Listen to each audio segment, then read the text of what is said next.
Aleluja, sláva Bohu. Tak vidíte, ako je to so slávou, že keď príde sláva, je viacej kazateľov, viacej trpezlivosti treba, ale to je viacej stravy, viacej požehnania.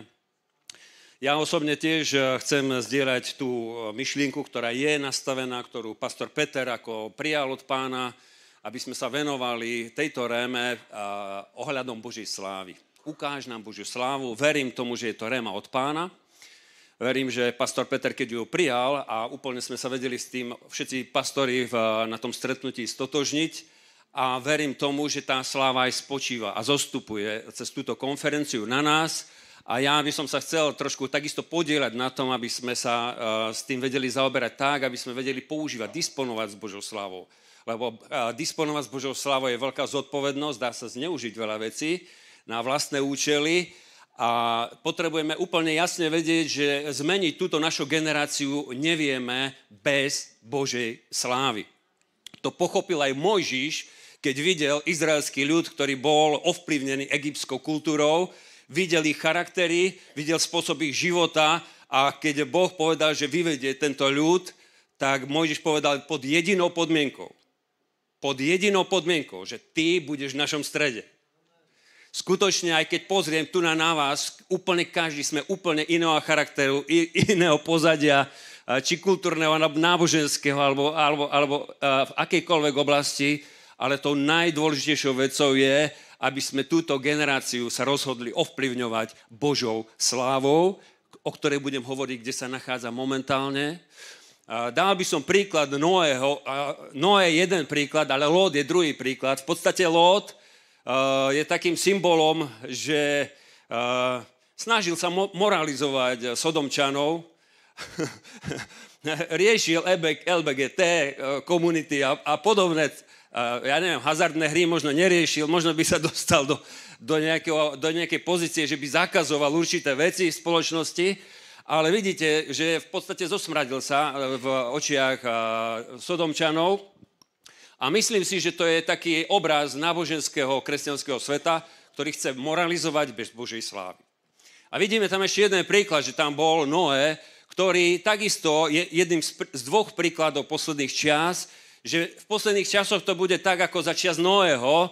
A Noé v podstate tak, ako sme včera tu na Zbinek o tomto hovoril svoju esenciu, kedy hovoril, že ja a môj dom budeme slúžiť Hospodinovi. Amen. A toto je presne model toho, že Noé zapracoval svoju víziu do svojej komunity a mal rovnako odpor v spoločnosti, ale mal svoju komunitu, mal zmysluplnú prácu a v podstate stal sa nástrojom záchrany aj pre zvieratá, aj pre určitú skupinu ľudí.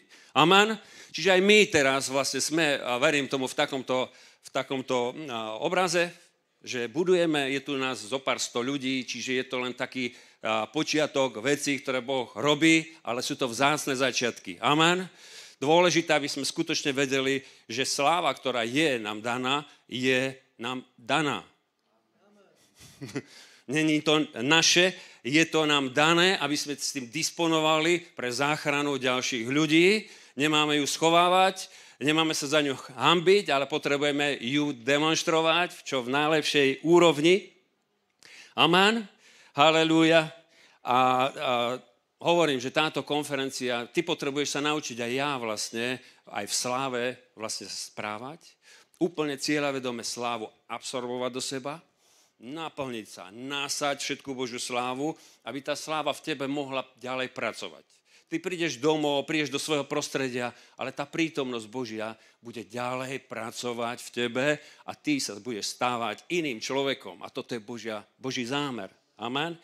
Čiže poďme do toho vlastne, kde my v dnešnej dobe, v ktorej žijeme v Novej zmluve, tu, kde sme, v tom regióne, kde sme, Horný Spíš, každý z nejakej inej dediny, z mesta, kde je tá Božia sláva? Čo my môžeme vlastne povedať, že kde ju máme hľadať? Kde máme hľadať tú Božiu slávu? A keď si otvoríte spolu so mnou Kološanom 1.27, tak tam Pavol hovorí, a Pavol je apoštolom pohanov, čiže aj nás tu, kde sme na Slovensku a všetkých národností, ktoré sú tu, je to skutočne otec našej viery, alebo sú to otcovia, ku ktorým my sa hlásime. Amen? A myslím, že aj Lukáš to tu spomínal, že ľudia sa chcú nejakým spôsobom s niečím stotožňovať a veľmi ani není s čím.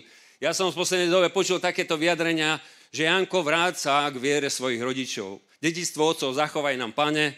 A ja som len povedal amen, len musíme vedieť povedať, o ktorých otcoch my tu rozprávame. A našimi otcami viery sú práve títo, ktorí písali Božie slovo, ktorí disponovali Božou slávou a ktorí svoju generáciu vedeli ovplyvniť tak, že celé národy sa obracali. Amen? Nie len, že moralizovali, riešili LBGT alebo iné komunity alebo rasy. Amen?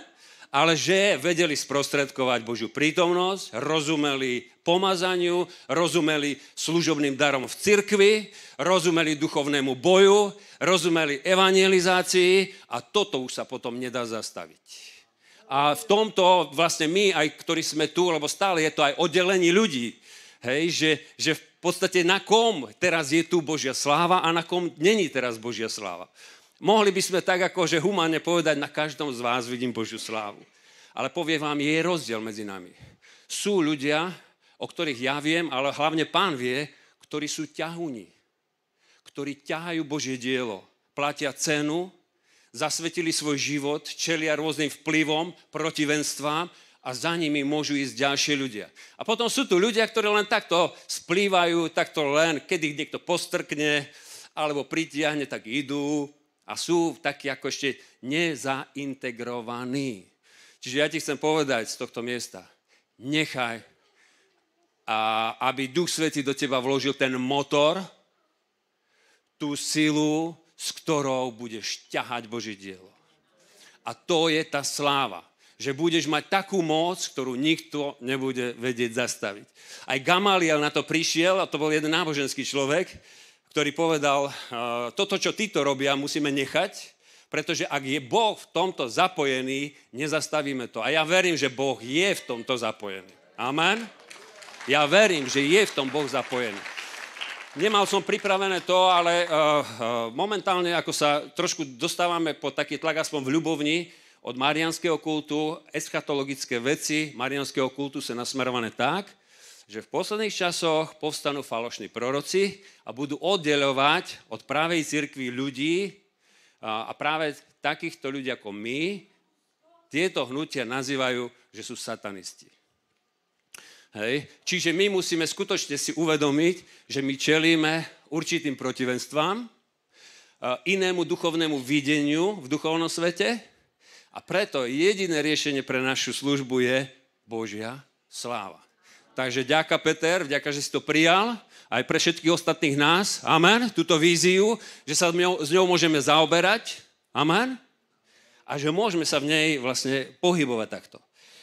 Takže čítam, čo je vlastne tá sláva, Kološanom 1.27, ktorým chcel Boh dať poznať, aké je bohatstvo slávy tohto tajomstva medzi pohanmi a týmto je Kristus vo vás. Nádej slávy. Čiže ak si znovu zrodený, tá sláva už je v tebe. Mnohokrát tá sláva je schovaná v takej škrupine, v niečom, čo bráni tomu, aby sa tá sláva demonstrovala a s týmto je treba ako jednať. Toto netreba schovávať, lebo toto skutočne urobí nás takými, ako Boh chce, aby sme boli. Amen? Čiže táto sláva, brat, sestra, ktorý si znovu zrodený, ktorý si Ježíša pozval do svojho srdca, možno si celý život, ja som 25 rokov sa modlil, všetky modlitby ako v tradičnej cirkvi, ale osobne som Ježíša nepoznal. Nikdy ma nikto neviedol, aby som ja povedal, robím s Bohom zmluvu, prijímam Ježíša Krista za svojho pána a spasiteľa a keď som to urobil, môj život sa zmenil. Do môjho života prišla taká prítomnosť, že ja ju neviem, ani nechcem zo seba dať vonku. Amen? Aj keď mi niekto povie, Janko, návrat sa do rodiny, tak mu poviem, ja už som v rodine. Ja som našiel rodinu. Božiu rodinu. Amen? Neviem zaprieť to, čo Boh urobil vo mne a vidím, že je to životaschopné. Vidím, že ľudia, ktorí hľadajú nejakú nádej a zmysel nejakého života, Ježiš je zmyslom tvojho života. Je to jedna osoba, není to žiadna Biblia, žiadna kniha. Biblia je dobrá vec, ale osoba Ježíša je tou najlepšou prítomnosťou v tvojom srdci. Amen. A tá nás skutočne dostáva do Božej prítomnosti. To je tá aktuálna sláva, ktorú my môžeme vlastne, v ktorej môžeme sa obnovovať. Sláva, ktorá je v nás. Nechcem teraz rozoberať modlitebný život, štúdium Božieho slova, chodenie do cirkvi, lebo toto už ďalšie rozprávajú, ale pred nami v podstate je ešte jedna sláva, ktorá sa zjaví, není v nás, príde zvonku, príde na oblakoch a to je sláva Ježiša Krista. Amen. V tejto nádeji vlastne my robíme všetko toto, čo teraz robíme. Takže prečítam aj v Jánovi v 14. kapitole, v 10. verši. Ján 14, od 9. verša čítam. Titovi 2.13, takto, sorry. Čiže očakávajúc, čítam toto Božie slovo, očakávajúc blahoslavenú nádej zjavenia slávy nášho veľkého Boha a Spasiteľa Ježíša Krista. Amen. Čiže jedna sláva je v nás a druhú ešte očakávame zvonku, ktorá príde, ktorá, keď sa spojí, tak vlastne skutočne Božie kráľovstvo konečne príde na túto zem a zem sa stane plnou Božej slávy. Halelúja. Viete si predstaviť, že oslavená cirkev zostúpi tu na túto zem? Títo ušľachtilí otcovia viery, keď zostúpia a budú tu na kráľovať s Ježišom 1000 rokov, viete, aká kvalita života bude na tejto zemi? S oslavenou cirkvou? Mimoriadna kvalita. Samozrejme, medzi tým bude súd. Amen. A preto aj dneska urobíme túto výzvu, aby nikto, ktorí ste tu, aby si neboli pod záťažou hriechov. Čiže ja verím tomu, že väčšina z vás si užívate milosť Pána Ježiša Krista. Ale ak by tu bol len jeden človek, ktorý sa cíti vlastne v odsúdení hriechov, tak urobíme výzvu. Určite na konci pribehni tu ako prvý. Vôbec nerozmýšľaj dlho a tu na vyznáš svoje hriechy, tu na sa očistíš od svojej záťaže. Amen. A tu na príjmeš svoj zázrak. Amen. Znovu zrodenie je zázrak, ktorý je tu pripravený pre teba. Kvôli čomu? Lebo Ježiš je živý. Amen. Sláva Bohu. Takže a nakoniec cirkev bude slávna, čistá, bez hriechu. Amen. Toto není ilúzia, to je úplne reálna vízia nás, pastorov, aby cirkev nebola zaťažená hriechmi, zlými vecami, nedokonalosťami, ale aby sme boli skutočne na obraz Pána Ježiša Krista. A preto do popredia dávame Božiu slávu, nie morálku, lebo morálku v nás prebudza Duch Svätý. Amen. Morálku v nás prebudza Božie slovo, keď ho čítame, a preto je to všetko na Božiu slávu a na svedectvo Pána Ježiša Krista. Chcel by som dať príklad vlastne ohľadom toho, že akým vzorom nám bol Ježiš Kristus, lebo Ježiš takisto odovzdával slávu, nie svoju slávu, ani Ježiš neodovzdával svoju slávu. Ježiš odovzdával slávu svojho Otca.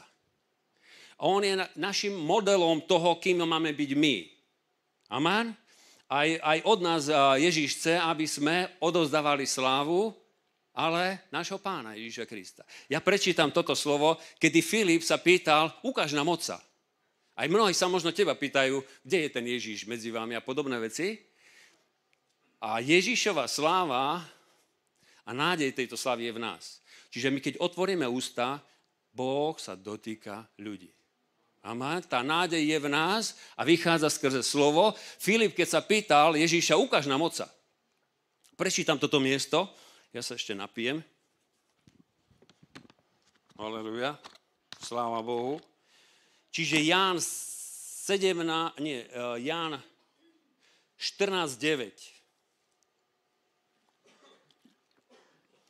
Ježiš mu riekol, taký dlhý čas som s vami a nepoznal si ma, Filip. Kto mňa videl, videl Otca. Akože môžeš hovoriť, ukáž nám Otca? Ja by som sa asi takisto spýtal, ako Filip, tak nám ukáž Otca. Tak 3,5 roka chodíme, tak možno niečo viacej sa dá vidieť, ako toto, čo si nám doteraz ukázal, nejaké zázraky, ale rovnako to je aj v našom prípade. Peter a Ján, keď chodili a modlili sa za ľudí, oni úplne jasne vedeli, že tá sláva je v nich. Keď oni vlastne používajú meno Ježíš, tak uvoľňujú pomazanie a moc a oni sa s tým nestotožňovali. Prečítame neskôr aj toto slovo. Amen. Čiže my v podstate sme ľudia, ktorí sme len dostali pomazanie a moc. Aby sme ju nezneužili, aby sme ju využili čo najlepšie, čo s najlepším ovocím. Amen. A aby sme boli hodní nosenia tejto slávy. Takže čítam, akým spôsobom sa Ježiš modlil. V Ján 17, keď si otvoríte, to je jeho arcipastierská modlitba Ježiša Krista. Ján 17, 22 až 24. Ježiš hovorí, že chce nám dať slávu. To, že my si ju pýtame, je jedna vec, to my musíme formulovať, čo chceme, ale to, čo je dôležité, že on nám chce dať tú slávu. On ju v podstate posiela, aby sme ju konečne prijali, aby sme s ňou vlastne disponovali, aby sme ju používali. Amen? V spoločnosti, proti zlým veciam, pre dobrých ľudí, pre záchranu dobrých ľudí. Alebo tých ľudí, ktorí sú dobrej vôle, lepšie povedané. Tak, ako Božie slovo hovorí. Nie všetci sa obrátia. To nevadí. A slávu, ktorú si ty dal mne, ja som dal im, aby boli jedno, ako my jedno sme, ja v nich a ty vo mne, aby boli dokonale jedno, aby svet poznal. Povedz so mnou, aby svet poznal. Amen. Že si ma ty poslal a miloval si ich, ako si miloval mňa. Oče, chcem, aby aj tí, ktorých si mi dal, boli so mnou, kde som ja a videli moju slávu. Bratia a sestry, našou budúcnosťou je sláva. Tu sú niektorí z Ukrajiny, sláva Bohu, ale nás čaká nie sláva nejakej národnosti, ale sláva Ježiša Krista. Amen.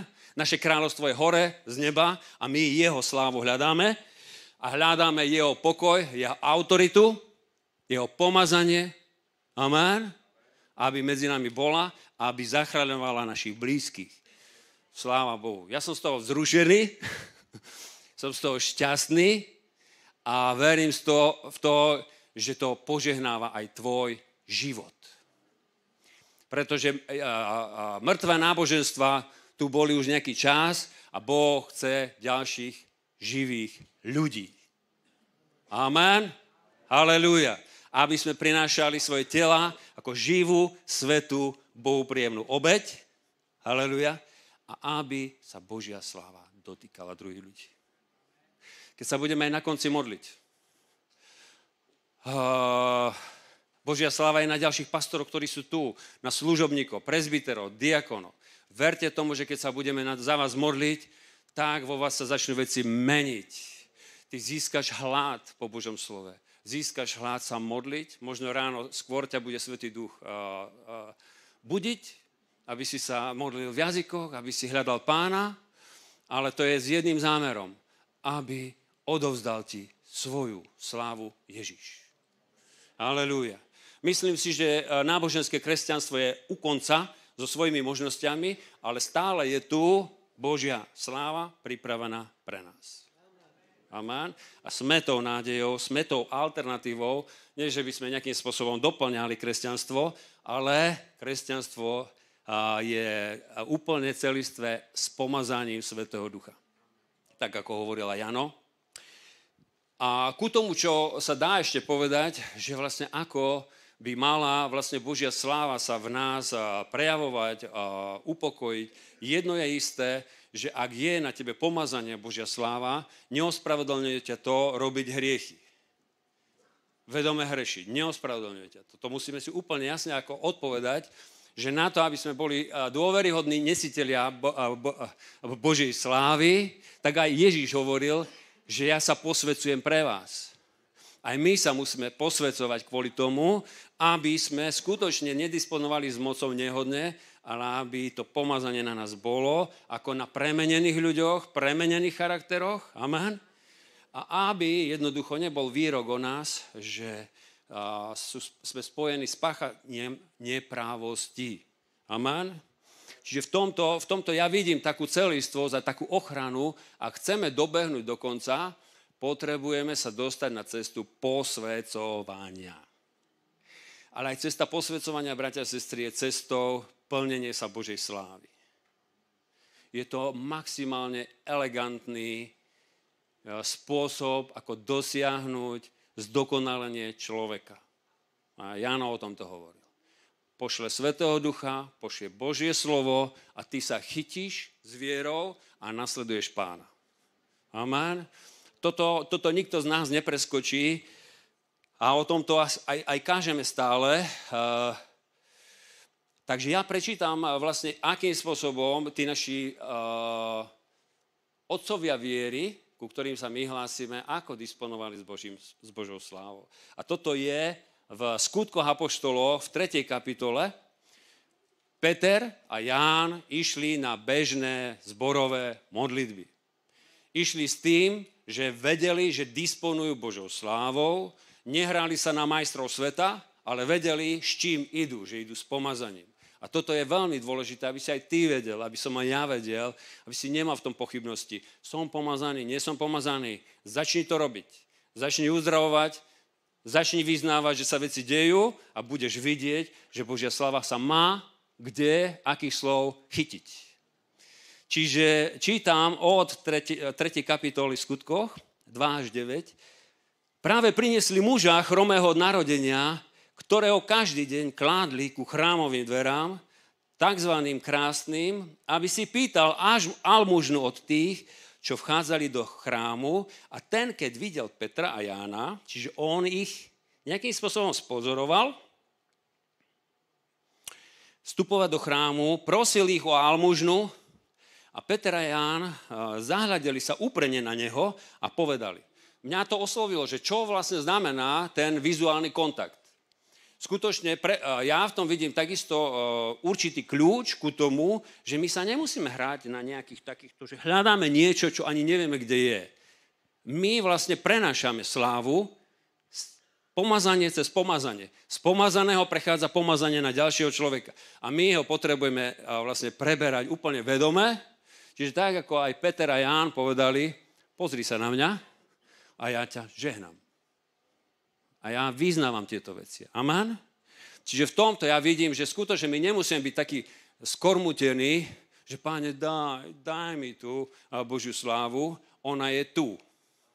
My keď dáme výzvu, ty nečakaj na nič, ty utekaj dopredu, bude to výzva na obrátenie, na navrátenie do prvotnej lásky, čiže ak možno si len zanedbal túto slávu a nevidíš, že by si ju používal, aj ty určite príď tu na dopredu, ale dôležité je, aby si prišiel s tým, aj keď tu budú chvály, tie druhé chvály, aby si prišiel úplne vedomé, že ja chcem vlastne prevziať pomazanie od pomazaných. Amen? To je súčasťou toho, že sme súčasťou charizmatickej cirkvi, čiže uznávame charizmy pomazaných ľudí, o ktorých vieme vlastne vydať svedectvo, že sú dôveryhodní a že sú nasledovaniahodní. Amen? V týchto ľuďoch je Božia sláva a od týchto ľudí úplne vedome príjmaj. Vedome to príjmaj. Amen?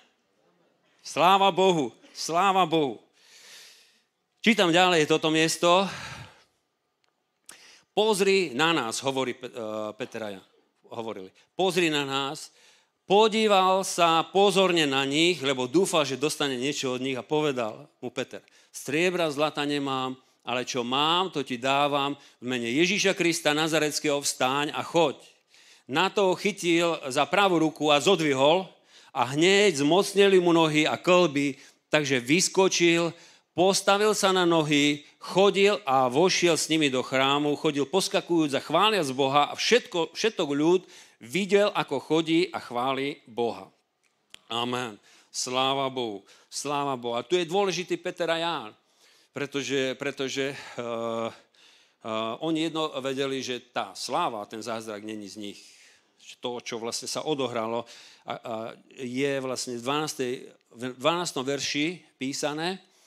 A keď to Peter videl, prehovoril k ľudu, mužovia izraelskí, čo sa divíte tomuto?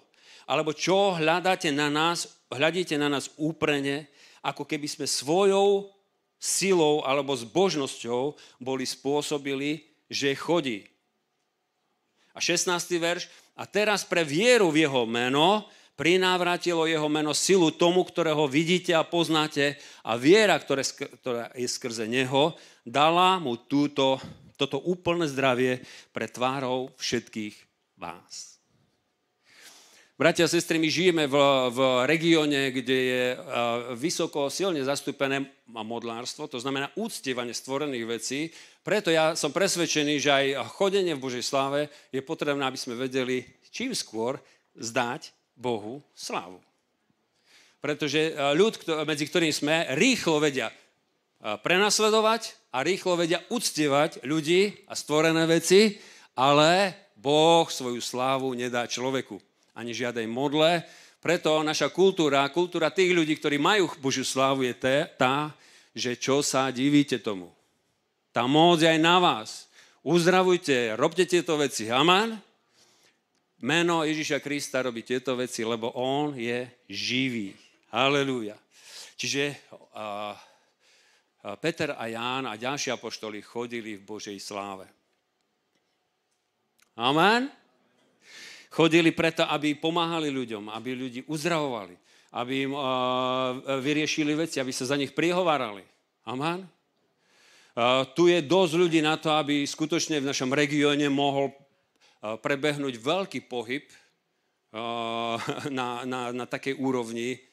Na akej úrovni? Ja vám poviem jeden príklad. Ja som bol cez tento týždeň na jednom takom pracovnom stretnutí, kde boli ľudia z Kežmarského úradu sociálnych vecí, nejaký kurátor, ktorý pamätá na obdobie, kedy v Krížovej Vsi, keď prebehli naše evangelizačné kampane, kedy vtedy tam okolo 100, možno 120, 150 ľudí sa obrátilo, aj sme aj krstili mnohých, tak on vravel, že vtedy na úrade v Kežmarku sa hovorilo, že v Krížovej Vsi nejaká sekta znovu tam je.